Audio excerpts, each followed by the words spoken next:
Yo, hold on. Make co-host. Okay, you should have controls. Be right back. All right, sounds good.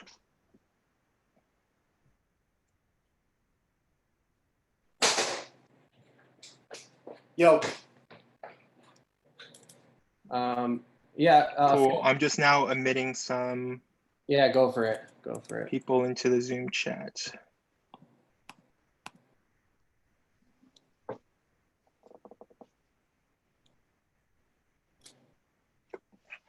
Screen here.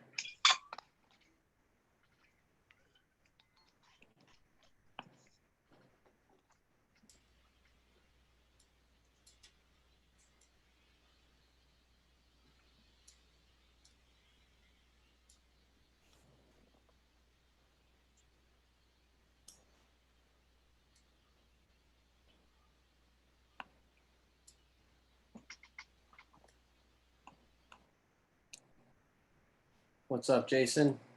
Let me make you a co-host.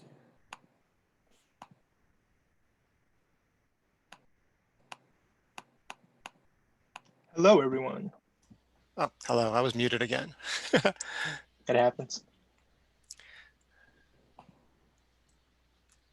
Thanks for joining. We'll just wait a few minutes as people are trickling in. So welcome.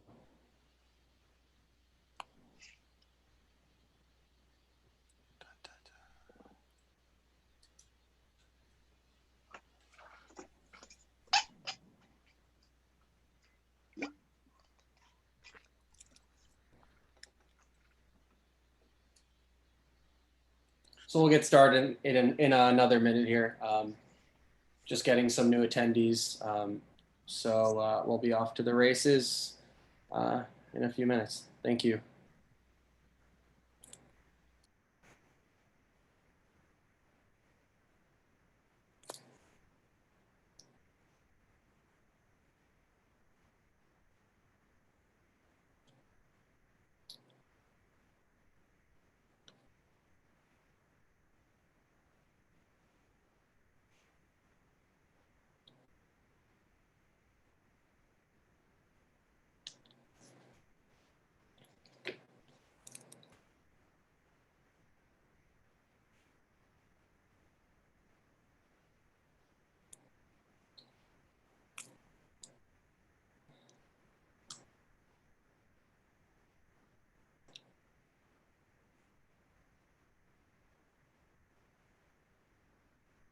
Cool. Welcome, everyone. Welcome, Alex. So happy to see you there. Thank you for joining the first Augmented Reality New York Meetup. I'm excited to be here presenting tonight. Hopefully you'll find something inspirational from the speeches you hear or the different people you meet later on in the meeting. If you are interested in speaking at the meetup in the future, please let me know. We are more than happy to accommodate you, and we're excited to hear about everything you have to offer. I hope you enjoy tonight, and I'm excited to have you here to help grow our group and push the augmented reality industry forward. So here's our agenda for tonight. We're going to start with a brief introduction on the speakers and the AR industry as a whole. Then we'll move on to Jason's presentation regarding AR application development in Unity.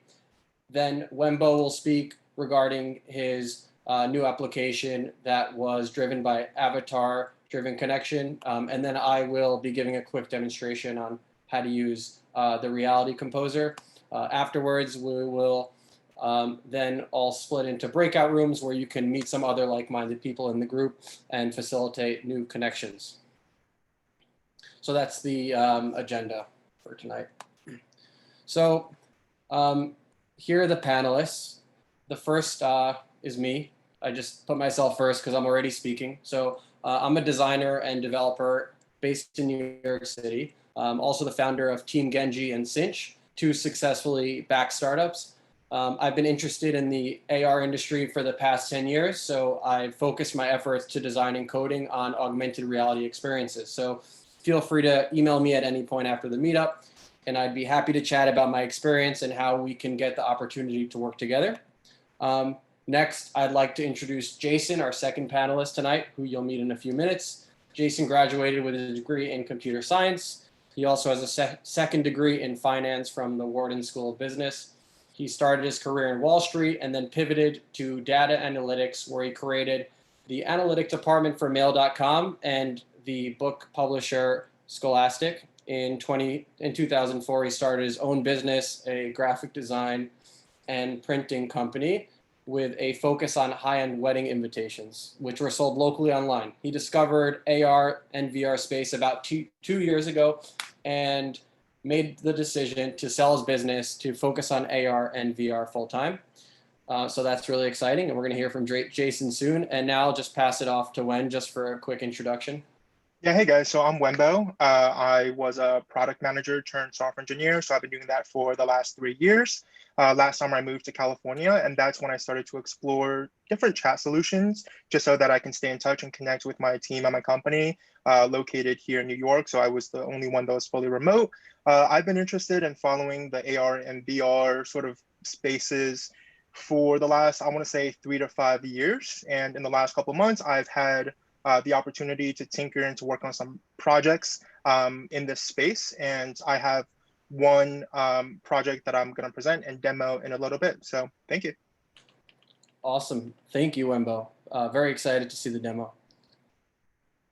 So now I just want to go and take a minute to go over some of the AR industry as a whole and some of the latest trends that we are seeing.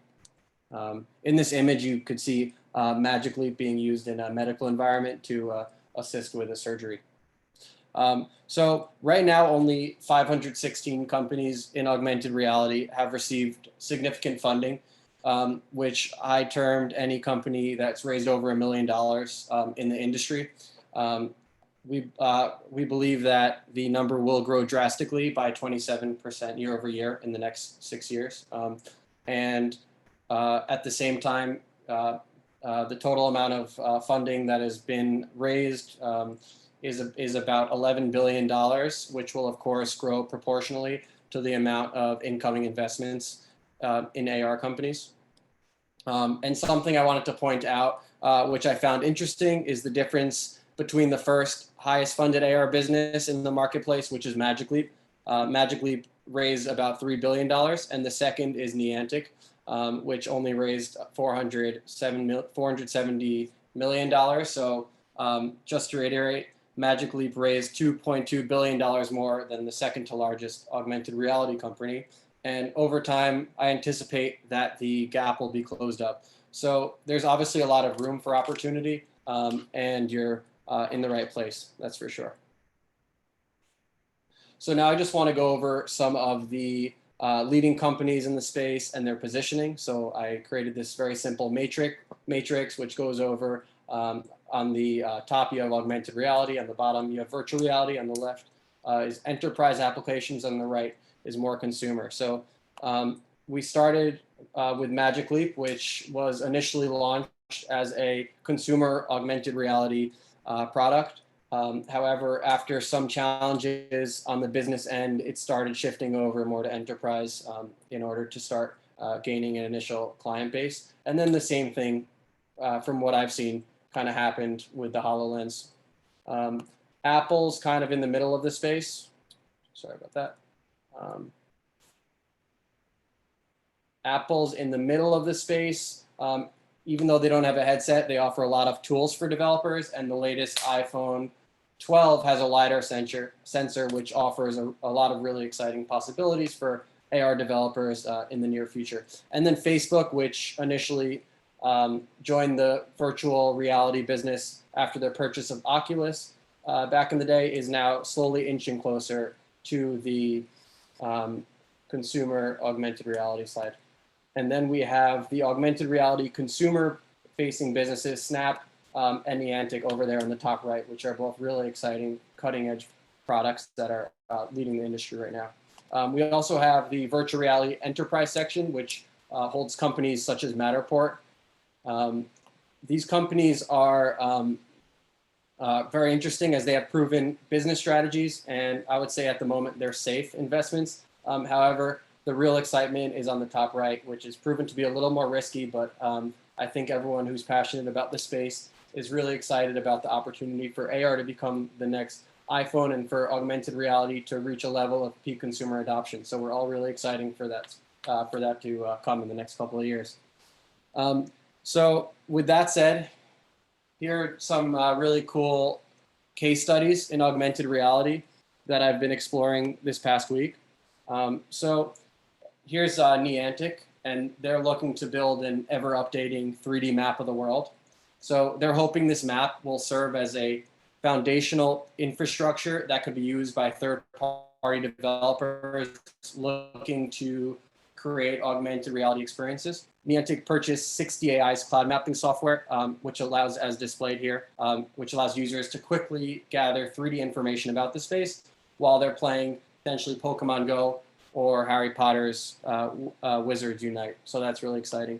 And then with this map, a potential use case would be, I mean, this is a very simple use case, but here's a little monster, and you can see he's aware of the human, gets scared. Once the human moves away, continues walking. Here's the monster running towards the water. He sees a fence, doesn't fall in the water, actually, just continues along the fence. So that's really exciting. This is another app. This is initially was an exploration project by Cyril Danye and Jonathan Blanchett. I hope to have them speak in future meetups. This is super exciting. It allows you to copy real world objects and paste them. So these are real world 3D objects, and you could paste them as 2D objects on your computer. They also have a Photoshop plugin, so you can edit how the objects look. It's a really exciting use case of augmented reality. And then lastly, Epic Marble Run by Patch Reality Labs, and I hope to have them speak as well in a future meetup. I've been reaching out to them, so hopefully we'll hear back from them soon. They're using 3D real-time environment detection to alter the speed and the distance of the course of the marble. So the goal in this game is to compete in the leaderboards and through your environment, get the marble to travel the furthest distance. So both of these are really nice applications of the LiDAR sensor in the iPhone 12 Pro. And then just to go over some of the latest news across the industry. So Form, the AR swimming goggles are now available on apple.com. They are super cool. They have a heads-up display allowing swimmers to see their distance and how much time they've been in the pool. And it's nice to see Apple featuring them on their website and showcases the company's ambitions for an AR future. So we have the Snap stock is up 7% last week following reports highlighting the company's AR strategy. So there's definitely investment interest in AR at the moment. I think a lot of these investors are trying to understand where the best value add is, but it seems like Snap right now is currently leading the market for paving the way of consumer AR businesses. And then Nreal, which is a Chinese headset manufacturer, announced that it'll be releasing its Nreal Lite headset, which I can't wait to try out in December. So with that, off to Jason, who's going to use the experiences. Great, thanks, Andy. So a little bit about my background. 4 years ago, I was working at the company I founded in 2004. That company had nothing to do with AR and VR. We wanted to update the website to more modern look and feel and also make it responsive. It wasn't good on mobile cell phones at the time. As Andy mentioned, I do have a degree in computer science, but I actually never pursued that as a career. I was working more on the finance and business side. So even though I hadn't coded in about 20 years, I decided to do the project myself. I knew the basics. I knew HTML, I knew CSS, even a little JavaScript, but how to really up my skills in those. So I taught myself React, JavaScript, responsive website building. These things didn't even exist when I graduated in college 25 years ago. And I was doing all this in the evenings and on the weekends, part-time after work. And while I was doing this, this really sparked my interest back to go to do coding for the first time ever. And the reason why is that's when I discovered the AR VR space about 3 years ago. And what was different to me about coding in the AR VR space versus traditionally is instead of sitting there typing code into an IDE all day long on a black and white screen, for example, you're now doing the coding, but you're also working with Blender models, you're working with animations and graphics. So I found a lot more kind of comprehensive and whole. So I taught myself Unity, C#, and some of the SDKs in augmented and virtual reality like AR Core and Vuforia. And I got so excited about doing this that I decided to sell my business. So we closed the sale of the business last summer in 2019, had a little transition with the new owner. And then in January, I found myself full-time unemployed in this field. Set out to create a bunch of apps, which is what I'm going to talk about now. I knew I needed to make a bunch of apps because up until that point, all I was doing was this part-time in the evening. So I really had to practice my skills and get my experience up and also create a portfolio to show. I made a couple of games, which I'll show you, but really my passion is in enterprise applications, specifically e-commerce. My company that I ran for 15 years had a lot big e-commerce presence, and I really like how augmented reality can help drive sales. So I'm going to share my screen here, and I'll show you a couple of videos of some of the apps I've created.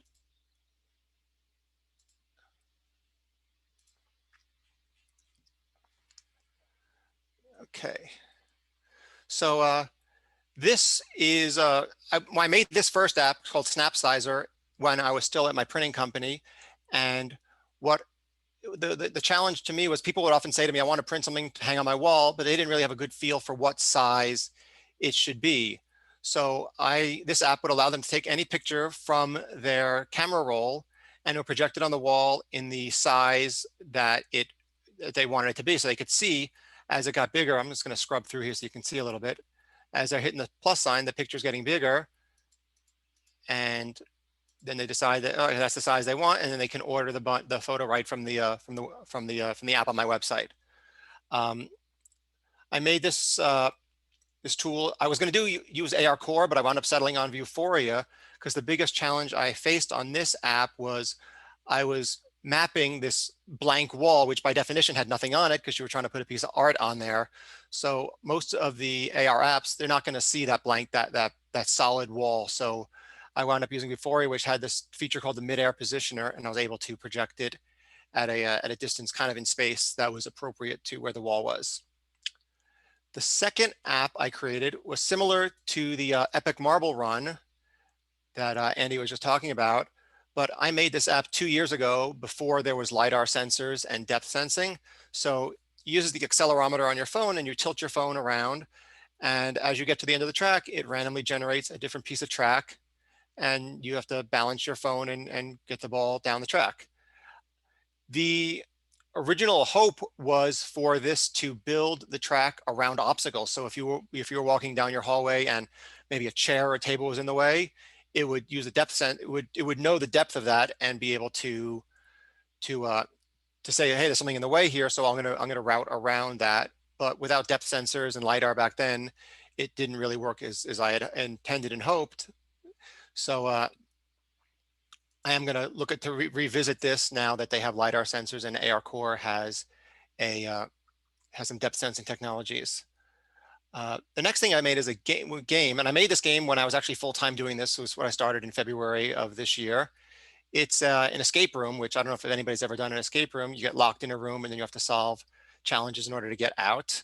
So I had the idea to make, we were already in the heart of the pandemic a little bit. So I made a pandemic themed escape room. It's not on YouTube. I just recorded this afternoon a little bit. So you start out, you're locked, you turn a light switch on and you're locked in a room, see a bunch of different assets. This app took me 4 months to build it. One of the things that I was really trying to go for was I'm gonna lower that a little bit, was a room scale app. A lot of the AR experiences I've seen are what they call tabletop apps. So you're looking at your phone and you project the models onto the table in front of you. And like an example, a game I saw recently was kind of like a Farmville game, but instead of playing it on your phone, it just projected it on the floor in front of you or the table in front of you. And to me, that didn't really take advantage of AR. It's just doing AR for AR's sake. So my app, you're actually in the room, walking around, interacting with objects. I actually launched this on the Play Store and was promoting it for a little while. Didn't really want to spend too much money, and I made this more as a practice, not to make money. So I'll just scrub through some of this a little bit so you can see some of the different things here. After you the laptop here, and then the laptop changes. I'll let it play for a little bit. The laptop is a challenge. There's your countdown timer. The resolution of my video recording wasn't so good, but there's a formula on the whiteboard there that's part of the clues. Some wine. I like this part. There's a gas mask down there. When you turn it on, you get like the Darth Vader breath, and you can look around. And there's also a pair of glasses, and when you put those on, the screen gets blurry because they're not your prescription. There's a bunch of books here that I'm going to click on. You'll see, and you can. That's part of the clues, and you have to solve the challenges on that as well. You'll see on the top there's a hint system. So next hint's in 160 something seconds. Every couple of minutes, I would give the person a hint to kind of keep them motivated and keep playing. There's a safe. You have to get a pin to the safe to get what's inside of there. It's a plant. And this part's one of my favorite parts, the piano, and it actually works.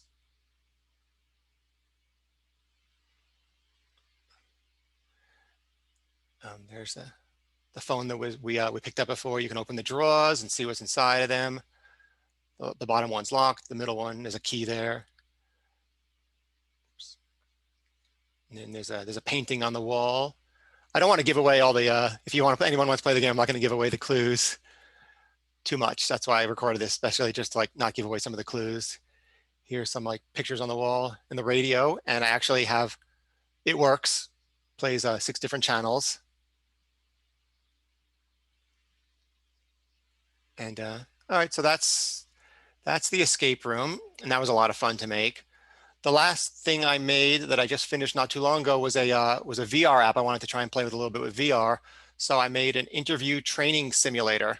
So you're in a VR space, you're in your office, and there's the candidate you're interviewing. And if you click on him, see a little comments over here, and then you can have a conversation with him with questions, and it prompts you to different things you can say. And at the end of it, when after you're done, it scores you based on whether you said the right things or the wrong things. So it's kind of training you to be a good interviewer. I really just made most of it up because I don't really know how to be a good interviewer, but it was there. There's the resume, and if you mouse over it, you'll see different sections you can ask them about. And if you ask that question, then you'll ask them about this. So and I'll scrub to the end. Just you'll see at the end, once you're done with the asking all the questions, it gives you here's the final score. So it shows you, okay, this guy, green is like the plus. You did good questions, and reds are bad questions. So that was that. And I made one other app, which unfortunately I can't show you because I don't have a good video for it currently, but it was back to the printing company. So I was talking to the new owner of the business, and we had the idea, when she creates, say, a wedding invitation for a bride, she'll send them a JPEG proof or a PDF proof, and they'll look at it 2-dimensional on their screen.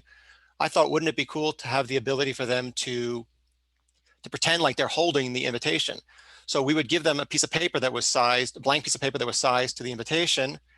And if they put it in front of their phone, it would project the image of the invitation right onto the piece of paper. At first, I tried to make this app using edge detection, so it would see the sides of the paper, and this way it could be a blank sheet of paper. But as you move the paper around, a lot of times you would lose, one of the edges would go off the camera screen, and it would lose track of all the edges, and it wouldn't be able to know where it was. So I wound up having to settle on a AR marker, which is kind of like a QR code that's printed on the middle of the paper, and then the image just gets superimposed upon that. But that created a challenge for me, which is that when there's this marker on it, there's something printed on the paper already. So when you print an invitation on top of it, sometimes you would see the marker. So I had to create functions it would sample the color of the paper and then print the square over the paper, place a square over the paper, kind of blend it over. And that's basically the apps I made. I think they're fun. I had a lot of fun making them, and I hope you guys think they're cool. Thank you, Jason. That was a really exciting use case of both augmented and virtual reality. I especially appreciate the detail that you put into Escape the Room. and it kind of looks like the real thing. So I hope to try it out on my Oculus. So definitely send me the GitHub link, and I'll clone it down. Sure.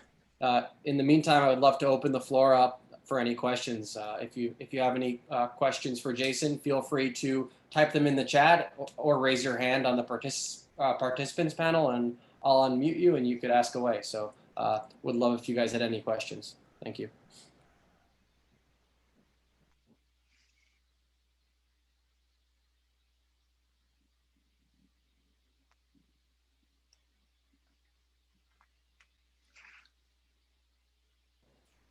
Okay, great. It looks like we have a question from Renan Agus.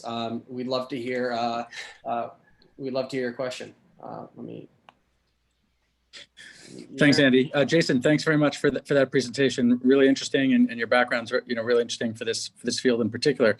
Just wondering when you think the first killer app is going to come out that really uses augmented reality. To me, I think a lot, like I said, I'm personally passionate about e-commerce and sales. And I think with the pandemic, that's really pushed a lot of that. Everybody, well, I don't know if everybody knows, but that IKEA has been doing this for a long time. You can look on the IKEA, and then on the phone, you'll see like the couch or the lamp that you want, and then it'll actually project it into your living room so you can see what it looks like. That's pretty popular. And actually, I made that snap sizer where it shows you the picture on the wall. But a few months ago, Etsy just announced that they have a tool like that as well. So I thought that was pretty cool. So I think we're getting close to there. I think until right now, everybody's doing these things on their phone, and the real ultimate goal is to have like either contact lenses or glasses, and that's pretty far away. But I certainly think a lot of the technology and the applications are becoming more creative and interesting with these different capabilities, and not just like a tabletop thing where, like the games I was saying, where you just play it on the table, and it's really just like, to me, that's just AR for AR's sake. That really doesn't add any value, whereas putting things in the room scale becomes more value. Awesome. And you have another question from Arn. She wants to know what software you used for the Escape the Room programming. Oh, okay. I made it in the Unity 3D software, which is the game engine. It's a game engine. And I used the Google AR Core, which is a SDK that will map surfaces in your room and allow you, it'll know there's a plane there, so it'll allow you to augment and place things onto that plane. All the assets that I downloaded, I bought them either from the Unity has an asset store where you can buy different models. So like the desk and the lamp and the piano were all things that I got from the asset store, and then had to code each one of them by hand. I did it all by myself. I worked with the guy in the videos. He's my good friend, and he is an actor, so he did the acting and the voiceover for the app, and he also made some of the music sounds in the background. But I did the best I could. I was doing it by myself. I'm not a professional graphic designer and never made a story before, but it was definitely pushing me to my limits. Awesome. Thank you, Jason. I appreciate it. And very well done. That was a very compelling presentation. Thank you so much.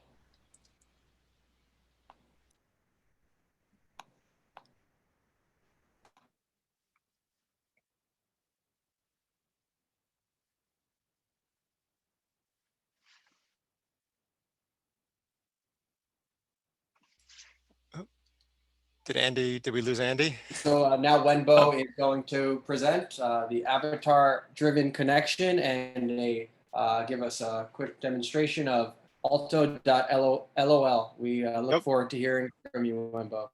Awesome. Thank you so much, Andy. I'm going to go ahead and share my screen just so that you guys can see my slides. Okay. Can everyone see my screen? Hold on, let me do that again.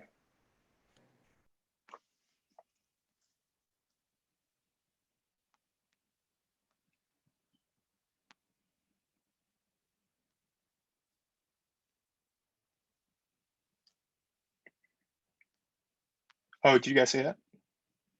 Sorry, there's like a weird glitch on my computer right now. Okay, but you guys can see my screen, right? Yes. Okay, awesome. So today I want to talk about digital avatars as it relates to VR and AR and how we can use avatars to help human beings connect more. So I want to preface this presentation by saying, like I said in my intros, I moved to California and I don't really have a network in California. So now I'm back on the East Coast.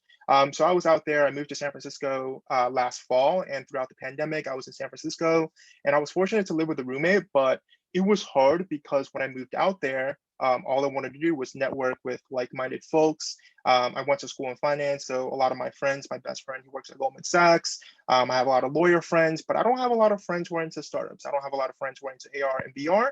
And sort of I went out there sort of seeking those kind of connections. And once shelter in place kind of hits and we were all mandated to sort of stay home, it was much harder to do so. And I don't know if you guys remember the app called Chat Roulette, but Chat Roulette was an app that came out, I think, about a decade ago. And my friends and I, we used to mess around with it in high school just because it was so interesting and new. But for me, the last couple of months, I messed around with how can you sort of have genuine connections? How can you have talks with complete strangers online using video chat, using audio chat? And what I realized is that chat roulette, there's just way too much exposure, right? That was true a decade ago. That's true to this day. Like, yeah, you do meet some cool people, but you still see a lot of R-rated content that you kind of don't want to see. You don't want your kids to see. So I've been thinking about this space for a little bit now. So now I want to talk about avatars. To begin with, overview, I want to talk about the current state of avatars that currently exist in different VR and AR apps.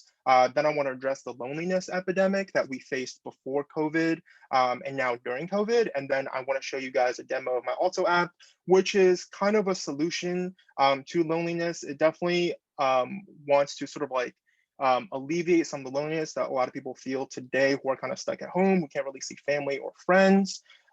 So just starting with the current state of avatars, to the right, you see sort of a bunch of avatars that Apple Memoji have created.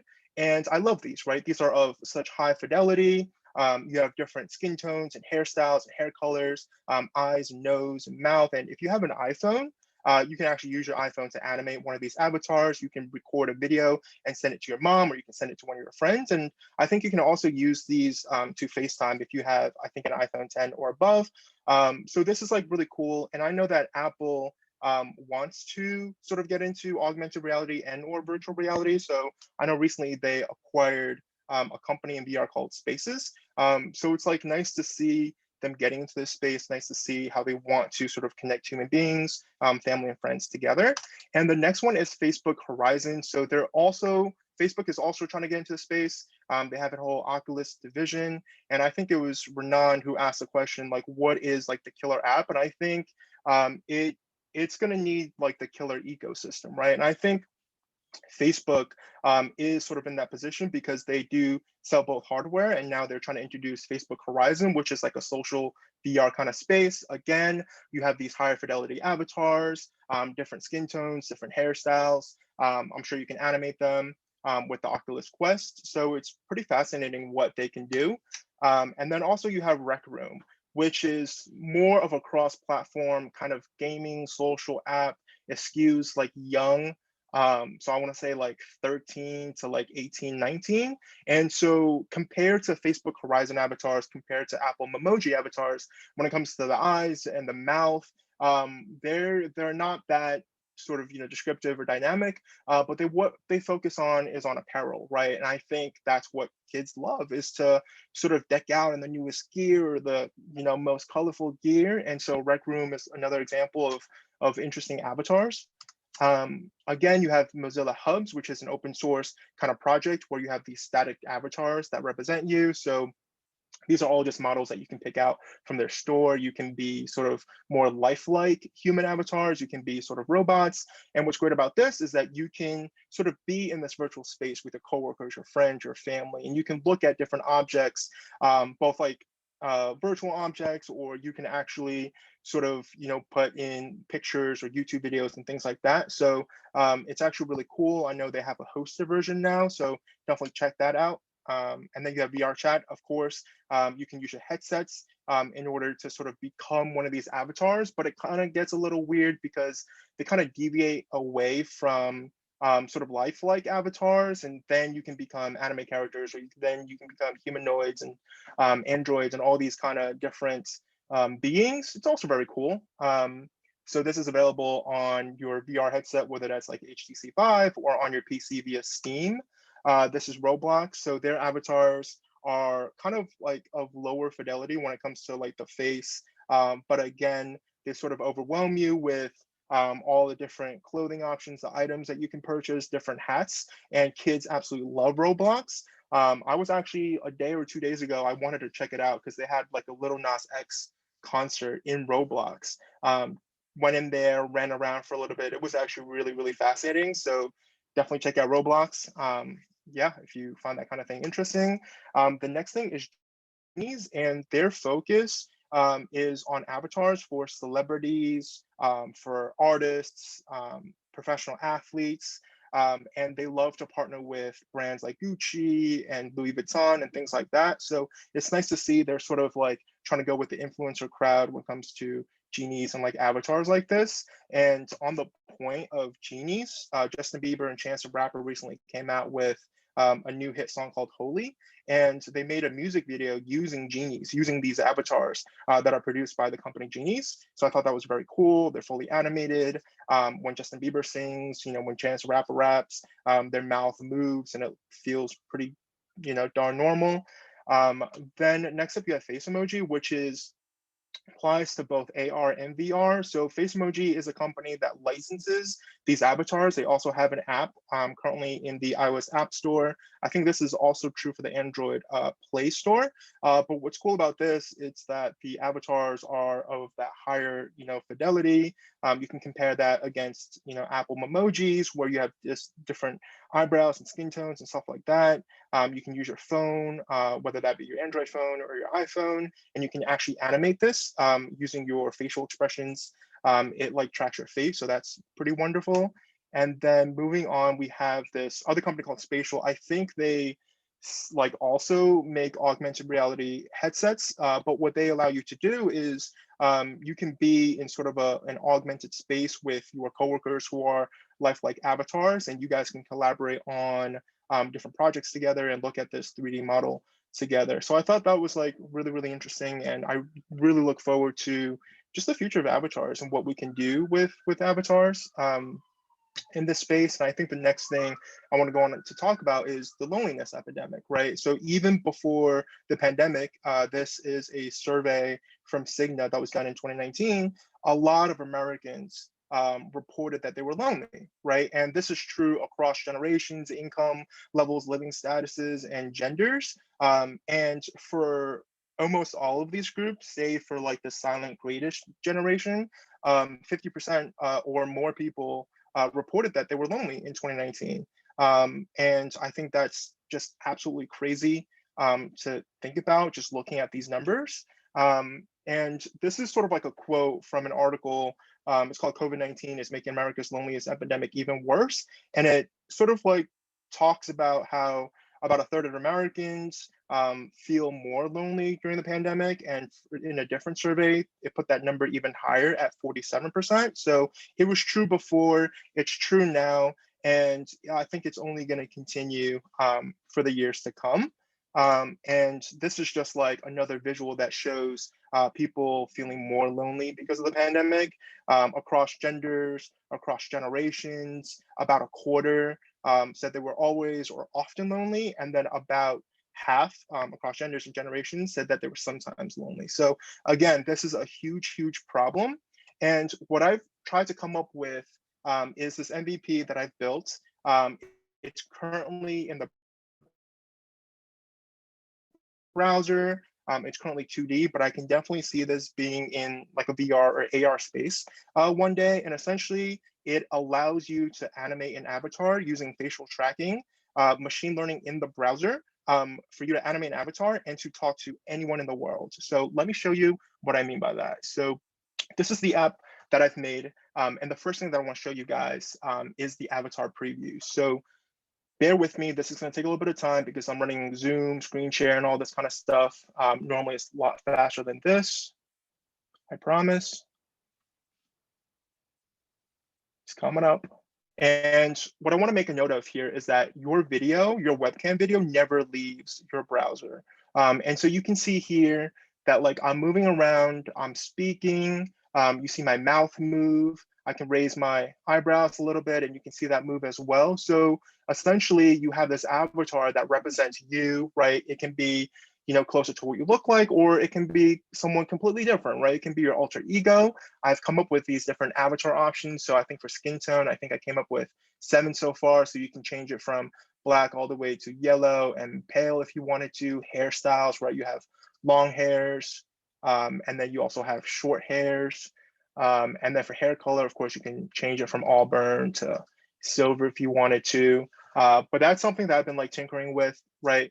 And I think this sort of helps to provide that safe space for you to be comfortable, to be online with people that you barely know, which I think is really, really important. And that's what I sort of strive for. It's to have that privacy, but also for you to feel a little less lonely, for you to communicate with other human beings that normally you just would not sort of interact with or speak with. And I think it's been hard throughout this pandemic. And I think looking ahead in the years to come, I think something like this is going to be needed, especially if you play something like this in VR and AR, is where I see this headed. I'm not going to do a demo of like the actual video chat, but just to give you a sense, this is sort of what it looks like, right? The only thing you see from the other person is sort of like their avatar. You hear their actual voice, which I thought was really, really cool. And again, you can customize your avatar, right? We respect your privacy. You don't even have to sign up. You just have to show up. And yeah, that's sort of what I've been tinkering with. And that's it for my demo. But yeah, I'll be on Alto at the end of the event. So if you want to come and check it out, please do so. Thank you, Wen Bo. Beautiful presentation. Amazing you. insight on the industry. Really fascinating. I can't wait to try out Alto. I'll hop on after the meeting and I'll give it a shot. I think it'll be a really powerful way to facilitate new connections with people around the world. And I especially like all the expression tracking that you built in. It's really cool. So thank you so much for presenting. Just a few questions we have for you, and I'll open it up to the floor. If you do have any questions, feel free to raise your hand. But one I have here is that, do you find that AR is too close to the 2D phone screen today? Do I find AR to be too close to the 2D phone screen today?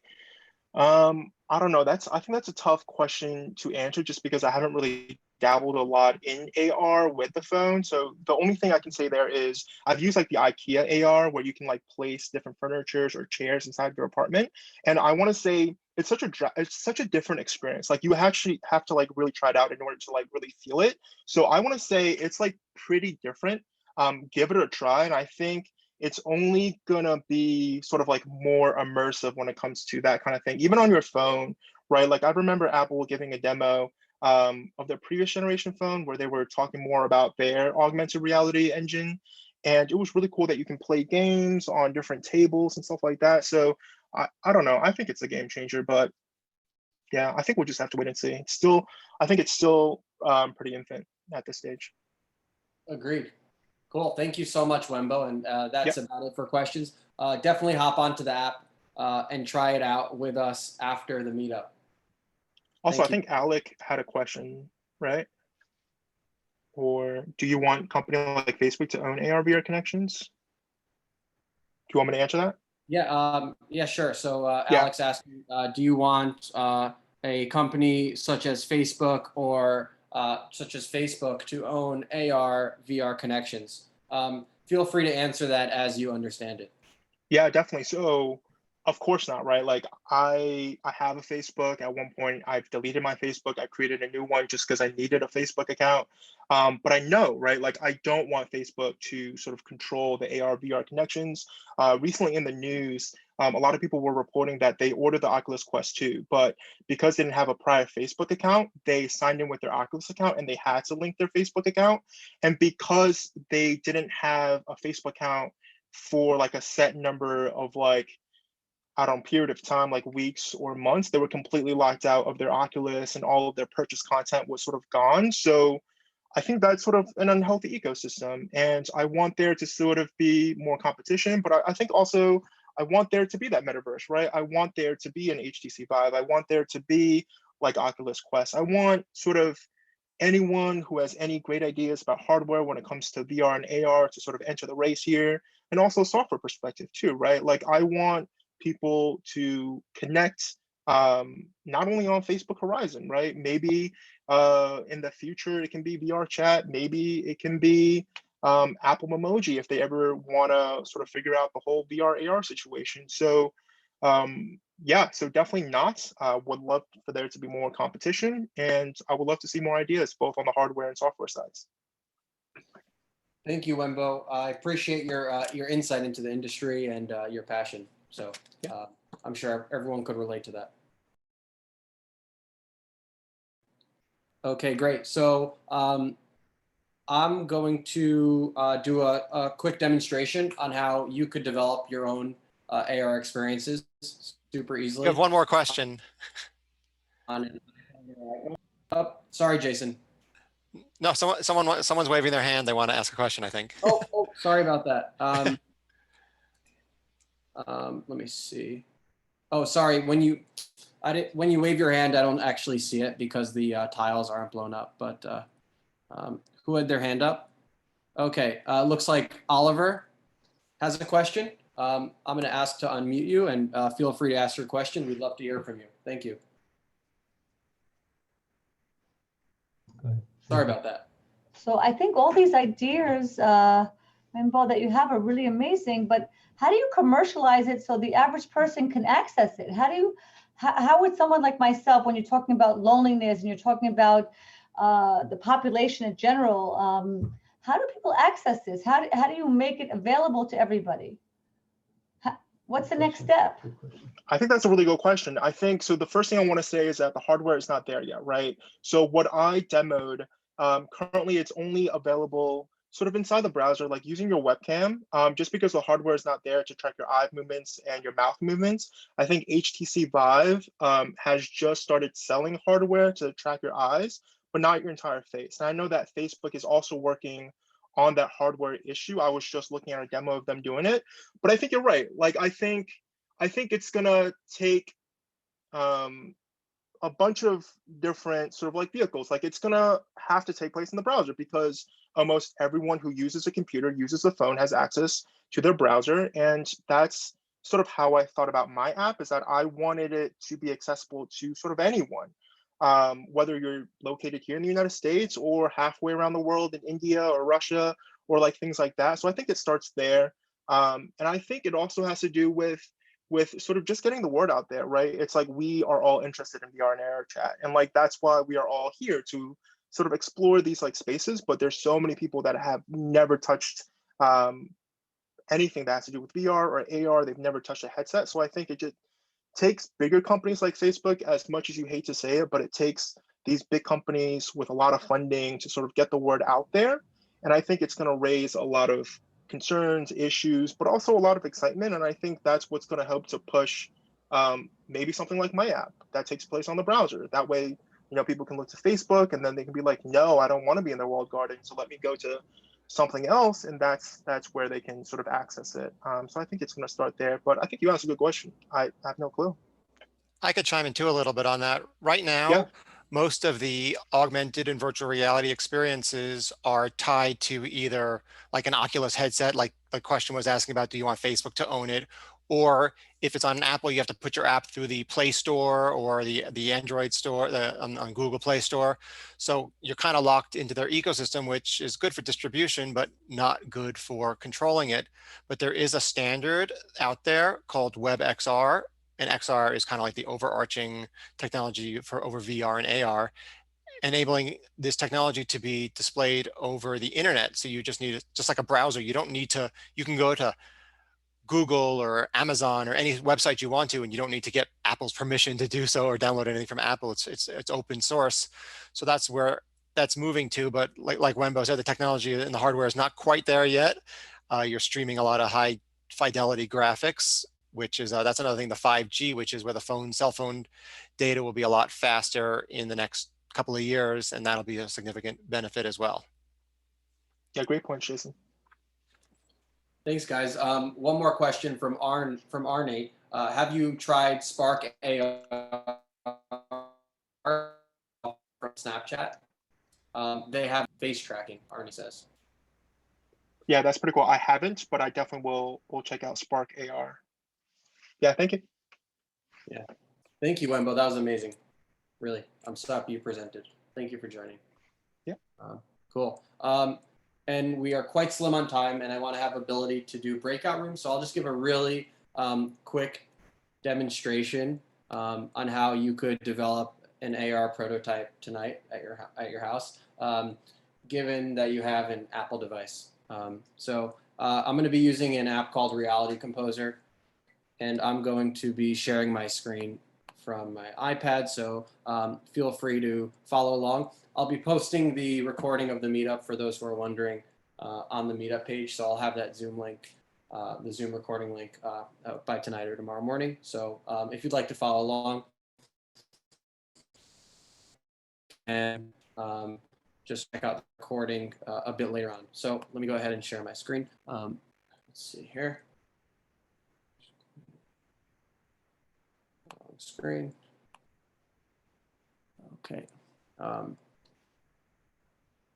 Beautiful. So following this demonstration, I'd love to go into breakout rooms for 3 or 4 minutes, so you can maybe talk to 1 or 2 other people who are attending the meetup and maybe develop a new connection. So I'm going to open an app called Reality Composer, which you can download on the App Store.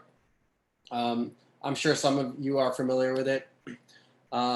And you just search Reality Composer here, and it's made by Apple. Free to download, comes built in with 3D models and everything you need to develop an AR experience, and you don't need any prior 3D experience from any of these complex softwares in order to do it. So I'll just do a really quick demonstration of an AR project that you could do on your own. So here we're basically choosing an anchor, so you could do a horizontal anchor. This is basically how the project lives. Does it live on a table, which would be horizontal, or a wall, which would be vertical? Or would it live on an image, such as the cover of a book or your face, like more of a Snapchat content creator type experience? So I'll just do a horizontal experience. Right here, you see it comes with a blank template with a box and a button. I'll go ahead and just delete these just for clarity's sake, just to start from the beginning. Cool.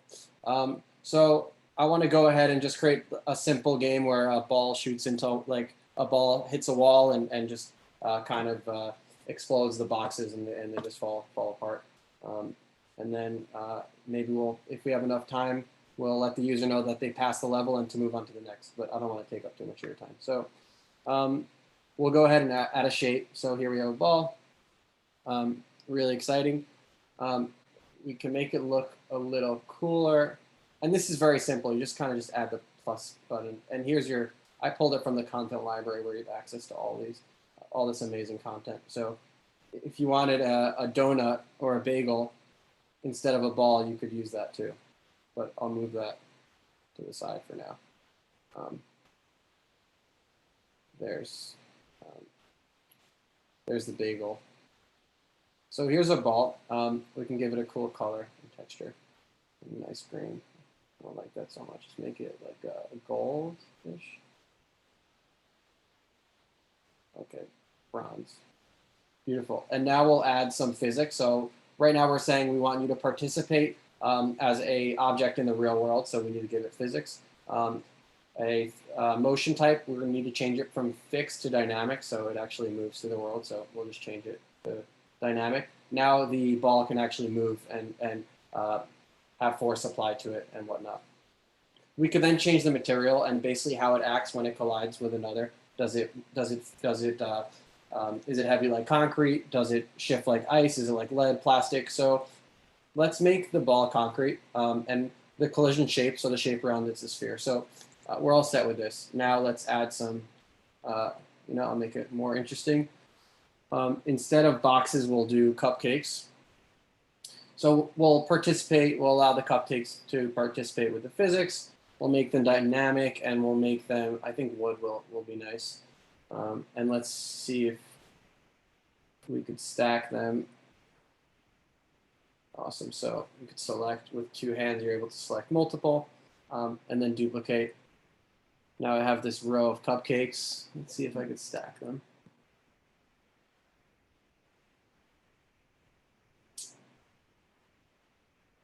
Try that again. Okay, cool. Duplicate that row and then put them on top. Beautiful. So here's our simple experience. Because I don't want to move all of them over, I'm just going to shift the ball. I'm actually going to add one more row of cupcakes.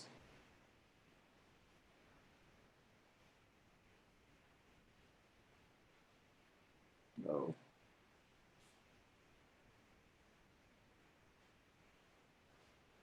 Duplicate. Great. Now I have a bunch of cupcakes stacked upon each other. So now the next step would be to shoot the ball on the click of a button to go and try to break down the wall of cupcakes. So let's add a text object. So if you just go here, if you go to the menu, you could find text, and we'll bring it up front here. So shoot. Can make it look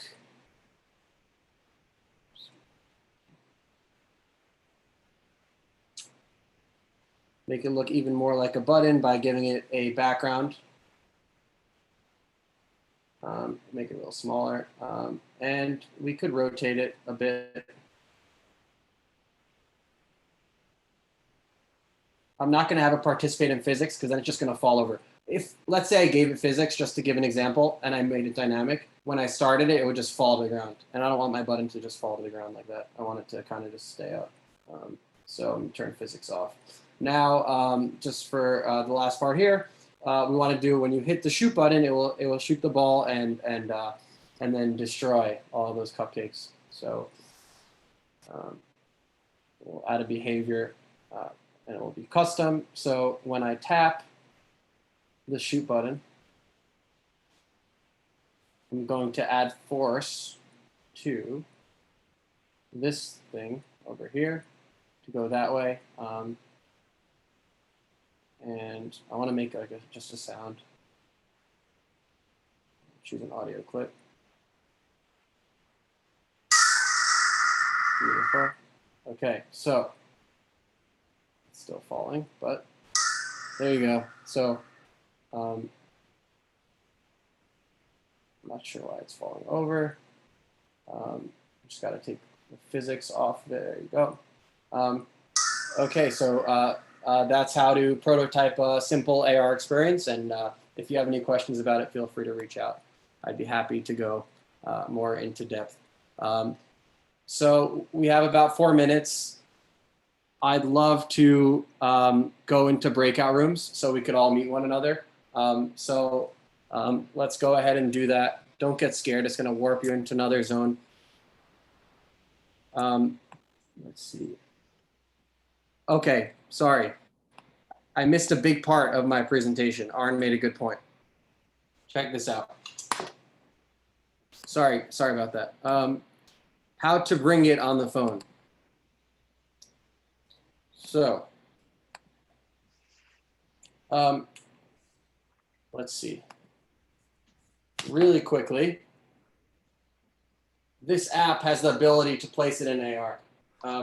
So there's that experience I just created, and here it is on the desk.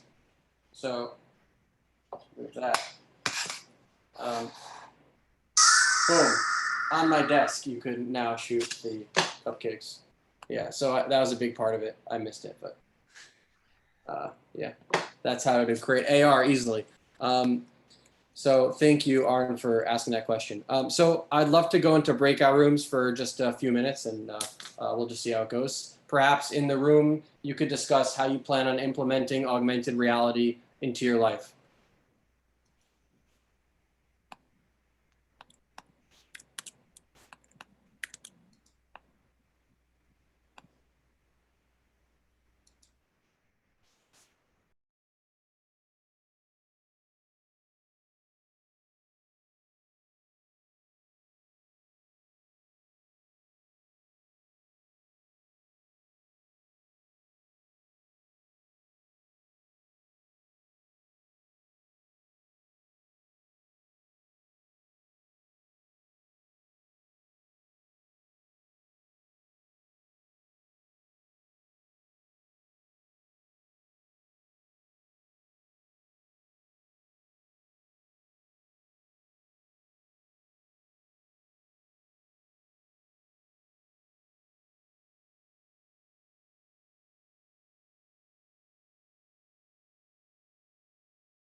Hey guys, I hope you enjoyed the breakout rooms and had one or two nice conversations.